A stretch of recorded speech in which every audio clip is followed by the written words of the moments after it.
lapas sa napuro kasugo. Atong ikutlo ang mong teksto. Unsa may atong ikaingon? Nga ang kasuguan sala, palayo ka na.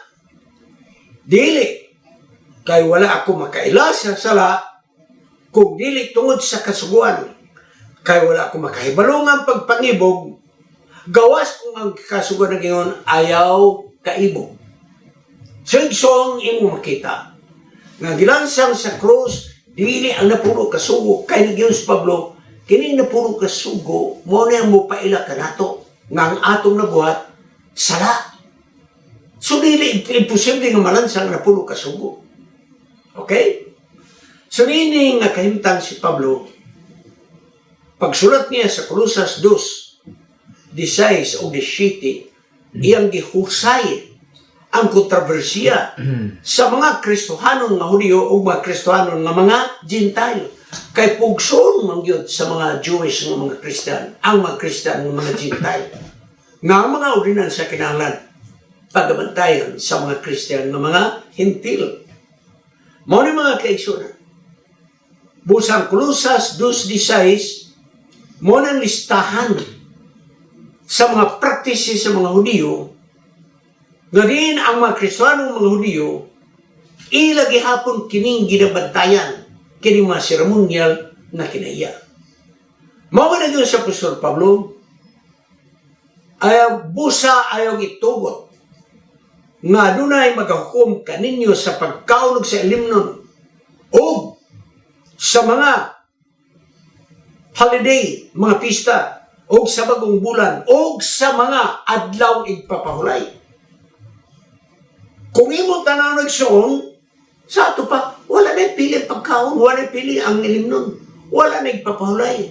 Pero kadut lang, may gihusa ni Pablo, kay ang mga Hudyo nga Christians, i-implementar yun ang seremonyalo ngadto sa mga Hentil nga mga nahimong Kristohanon.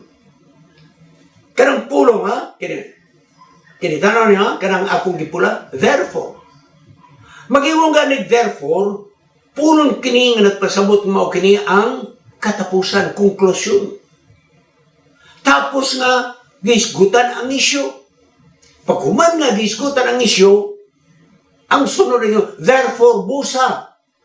Sunsa man ang isyu nga gihusay na Apostol Pablo, seremonyal. I-circumcise ang mga Christian na Gentile. Panigsoon ang circumcision sa unod, natabunan ka na. Sa circumcisions kasing-kasing nga ato nang naisgutan. Superseded na ka na. Karon mo tuta ni ining pagkaon og ilimnon, kinigsoon naghisgot kini sa pagkaon og ilimnon nga halad. Nga di na mga Israel nagadala ngadto sa templo, tingali mo nganong nahalad naman ato nang hisgutan dito sa synopsis, mga kaigsunan. Okay? Hulat-hulat lang mo. Kining mga fiesta, bagong bulan o mga igpapahulay sumala sa Colosas 2:16 nga nalansang na. Kinigsoon may kalabutan ginasawsaya 2:11.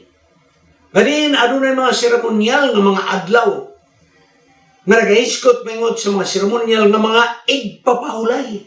Hinungdumi diri ikapitulang kaadlaw mo igpapahulay. Dunay mga igpapahulay nga seremonyal. Leviticus 23:11, 24, 32, mga kaigsunan.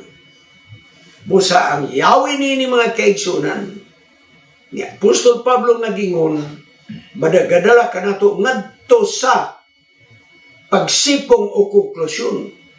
Unsa man ang iyang konklusyon? Nganong di ba tawag sa pagkaon, limnon, mga igpapahulay, mga pista o bagong bulan, nganong di ba tawag man? Ngano man? These are a shadow of things to come. Mga landong lamang kini sa mga butang umaabot. Apan ang lawas, iyan ay Kristo. Ako nang elaborate dito sa synopsis. Sugsoon, kining mga landong sa kamatayan ng Hesus, mo kini ang mga balaod nga mga seremonyal may tungod sa paghalad, sakripisyo sa swan, sa santuaryo. Nga kini nagatudlo sa bulahaton ni Kristo. Unang Korinto 5:7 o Unang Korinto 15:23. Bantay igsoon nga ang ikapito kaadlaw nga igpapahulay dili kini seremonyal. Okay? Kaya dito naman sa Eden, wala pa makasala ang tao, wala pa seremonyalo sa wala pa makasala ang tao. Naan ang ipapahulay. Busa, ang mga balaod alang sa paghalad, nataw ka na o nahimugso ka na ng mga balaod sa paghalad nga gitawag seremonyal, tapos nakasala ang tao. Kaya kini nga mga seremonyal nagtudlo sa kamatayan ng Hesus. Mga landong lamang kini. Busa sa Apostol Pablo iyang ipasanto nga ang mga Hudiyo nga Kristohanon nga nagabantay sa mga seremonyal, kini maoy prinsipyo pasukaranan sa kalibutan. Kolosas 2:8-20 o Galacia 4:3-9. So atong isalikway ang mga seremonyal nga balaod tungod kay kini mga landong lamang kini sa realidad diha sa buluhaton o kamatayon ni Hesus. Busa kining seremonyal mao ni ang nag-govern sa sanctuary services, nga kining mga ceremonial law nga nag-govern sa mga ceremonial services dito sa sanctuaryo, natapos na kini dito sa kamatayan ng Hesus. Samtang ang mga parisong iskriba, bisang pang natapos na dito sa kamatayan ng Hesus ang mga ceremonial laws, ang mga parisong iskriba, nagdugang pagyud o mga tradisyon. Ibabaw sa mga pagtulunan ni Moses sa seremonyalo, ang parisong iskriba, napagyud gidugang. Ang seremonyalo igsoon, akong balikon katong paghalad sa mga sinunod uban pa, iyan ang natubag ni Hesus. Busa kini igsoon, lamit nun kini nga gikinahanglan nga pagabuhaton ng seremonyalo aron nga kini magatudlo sa kamatayan ng Hesus. Kayang seremonyal law mao kini ang mga katungdanan sa tao nga ilang pagabuhaton. Parang kalbaryo sa krus nga mao ang seremonyal law natapos na.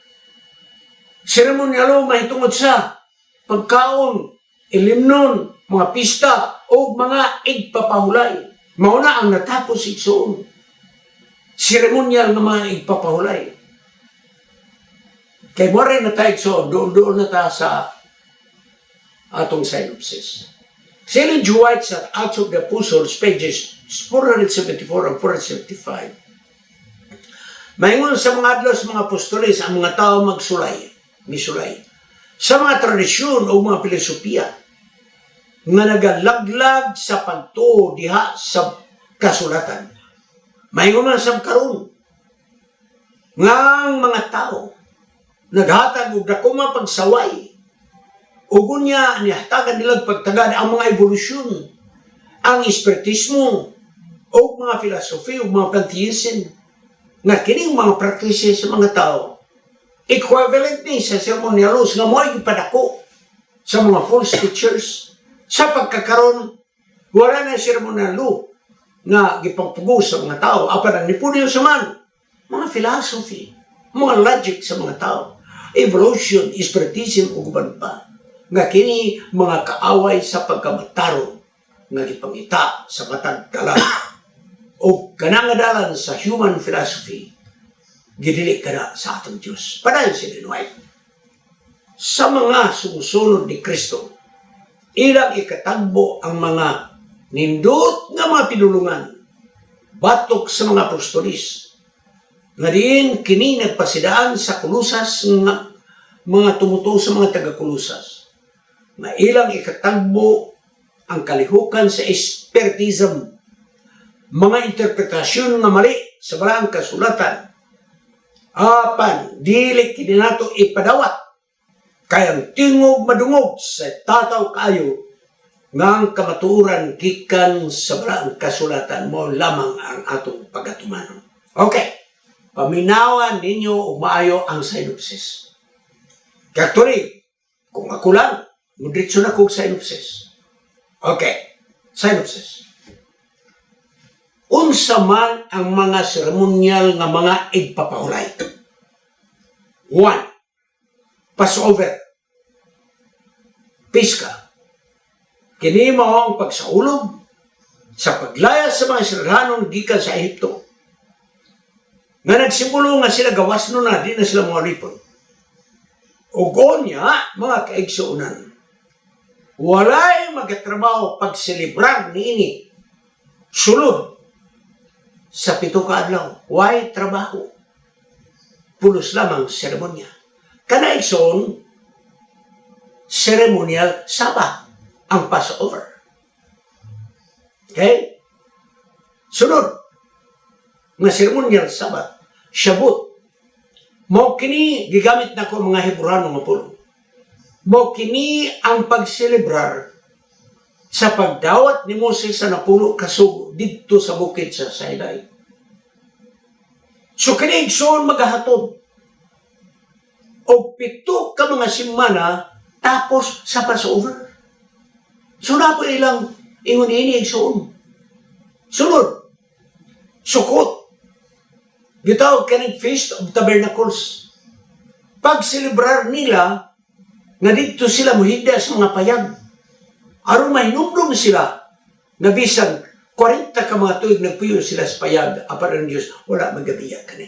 Kinintanan nga mga selebrasyon, gitawag ka ng Sabbats, mga kaigsoon.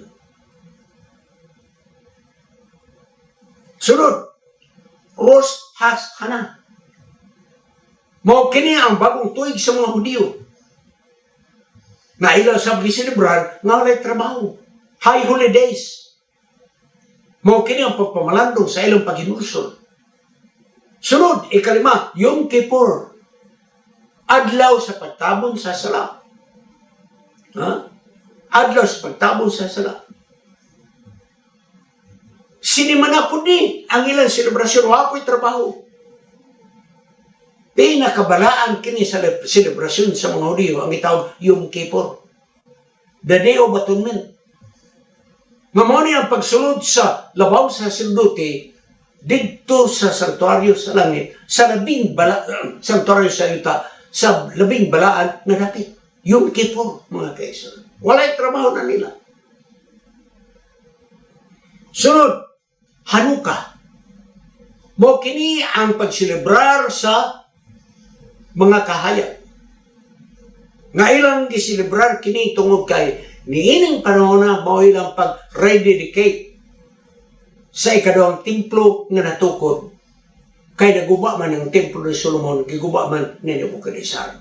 Pagka natapos pagtukod ang ikaduhang templo, ang adlaw ni adto naghimo sa selebrasyon nga wala sila trabaho kay kana Hanukkah, celebration of the light. Okay. Sa tanan ninyo morto ang mga ipapahulay nga seremonya. Mori ka sa ilimnon nga seremonyal. Na de ilimnon seremonyal na.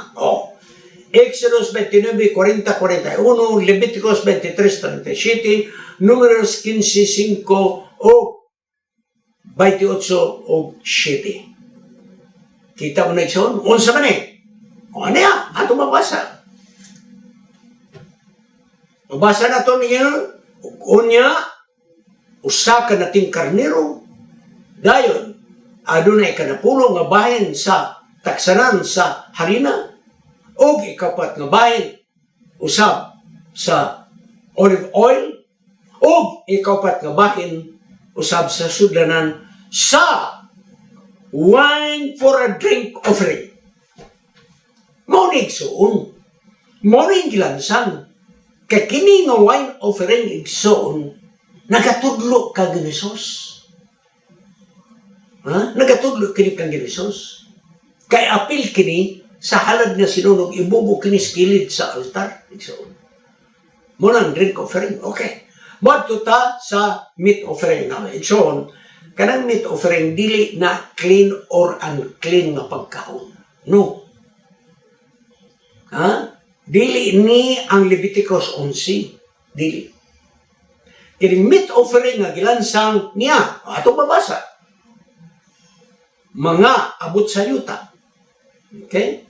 Pagkaon ba ng abot sa yuta? Sabi ko, and when any will offer a meat offering unto the Lord, his offering shall be of fine flour. Oh, Ikson.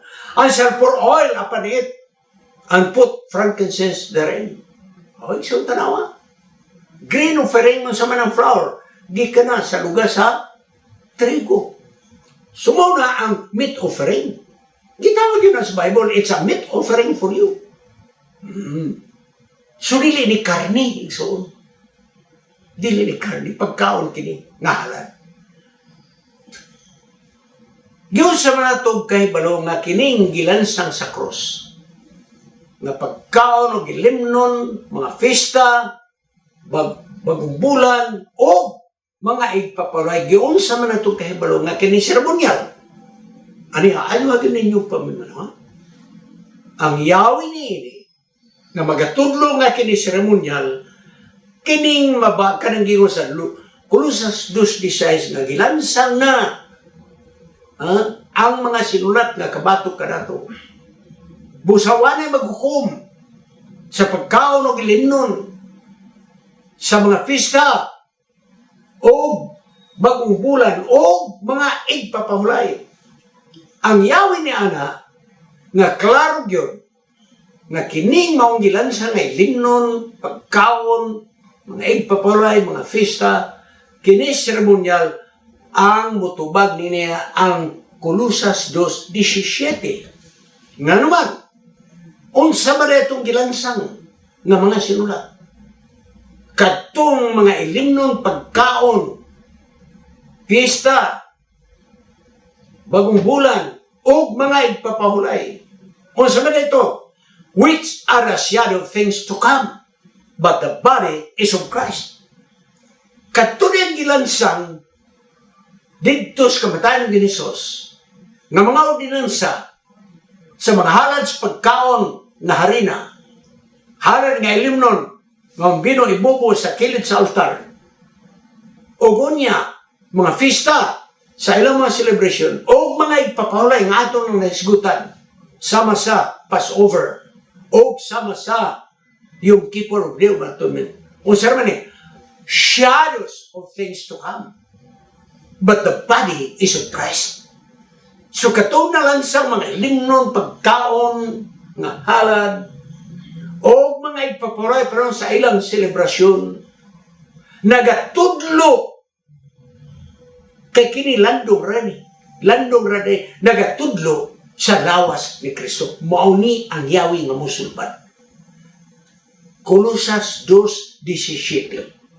Ang musulban sa Colossus 2:16, kung unsang gilansang nga ilimnon og pagkaon, mga igpapahulay, ang gilansang mga kaigsuran, landong sa umaabot nga lawas ni Kristo. Unsa man ang landong? Seremonyal, mga kaigsuran. Nga nung landong man, kaya lawas iya ni Kristo. So katungta ng mga seremonyal sa sanctuary, nagatudlo kay landong lamang kini sa kamatayan ng Hesus. Mo tong gilansang na to. Wala na seremonyalo. Ha? Dili pagkaon nga mahugaw mahinlo ang gilansang, dili. Pagkaon nga halad. Dili igsoon tuba mo'y gilansang. Ha? Dili malyurka ang gilansang, no.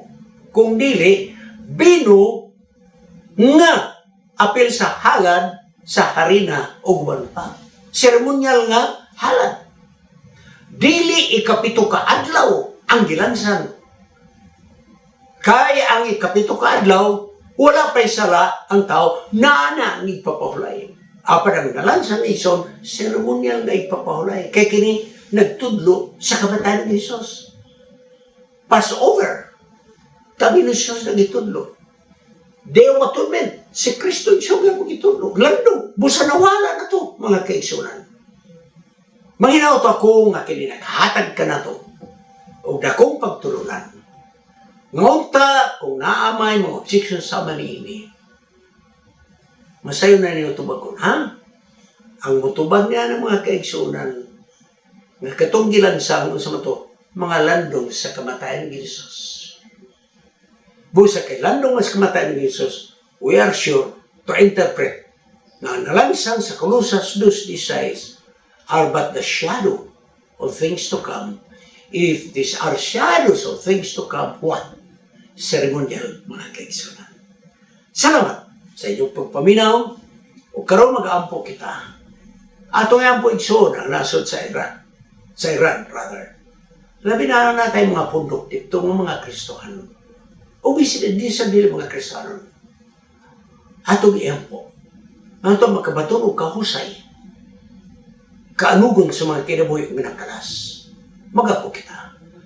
Amahan mo, Diyos, nga naasang ng langit. Sa pinasaya among giampo. Ang mga katawan dito sa Iran. Mga Kristohanon mani ug dili. Mga igsuon namo nga mga Muslim o mga Christians o uban pa. Among giampo nga mahunong na unta kining patay sa mga nasod. Kaanugon sa mga dugo nga mibuhagay. Nga tingalan mo ban kanila wala pa magkakaplag kag Isus. O Dios maluoy ka sa imong mga anak. O kami sa nagaampo. Masamong pag-alaga dili kay mo madala sa mga bini nga mga pagtulunan. Apan, ang pagtulunan nga gihatag kanamo ni Jesus pinaagi kang Apostol Pablo. Maghatag kina og kalig-on sa among pagtuo nga dili kami matarong. Hangtod siya mo pagbalik, magpabiling kami matinunan sa pag-alagad sa ngalan ni Jesus manluluwas. Amen. Kining inyong higala, si Pastor Wendell Munggaya Serrano, nga inyong igsoon usab, magkapadasig sa matag sa kaninyo sa pag-like, pag-share, labaw sa tanan sa pag-subscribe sa atong YouTube channel ng pangalan Wendell Munggaya Serrano ug ayaw kalimot sa pag-click sa notification bell hangtod sa sunod nga higayon magkita na usab kita.